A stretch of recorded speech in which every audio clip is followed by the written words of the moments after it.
So when it comes to the Big Bang, Jesus and Joe Rogan, I saw Tim Poole has a video right now talking about how Joe Rogan is saying that it makes more sense for there to have been the resurrection of Jesus Christ than the idea of the universe from a singularity exploding into, all of the galaxies and nebula and the different things that exist now.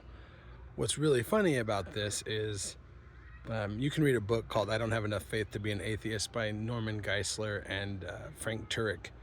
And they cite all, not all, but a good number of physicists, astronomers, mathematicians explaining that the Big Bang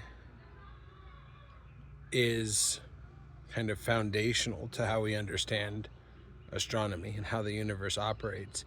However, in order for there to be this Big Bang, you pretty much have to have had something prior to it, and that's not a steady state because of the law of entropy. If you had this steady power that exploded, eventually it would stop exploding, because with the law of entropy you're constantly losing energy and things are degrading. So this book is great, and basically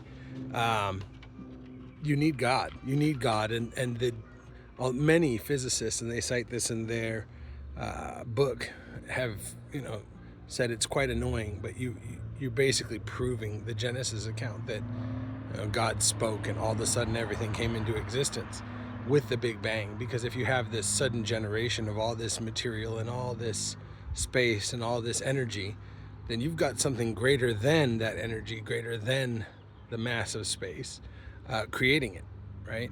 It's not that just hydrogen on a, as small as the head of a pin or whatever they kind of said. And I actually debated this with one of my physics teachers when I was at community college. I just thought it was the most silly thing, and many of these arguments existed then, 20 years ago or so. No, it wasn't that long ago. 13 years ago when I was in school. So yeah, Jesus, Joe Rogan, and the Big Bang. Interesting stuff, but without a doubt, the more you understand how improbable the existence of things as they are is, the more even folks like Joe Rogan can see that there's something supernatural to this world. And of course, that supernatural being is Jesus Christ. And you should put your faith in him, trust him, surrender your life, confess your sins, and that is how everyone is saved. God bless you.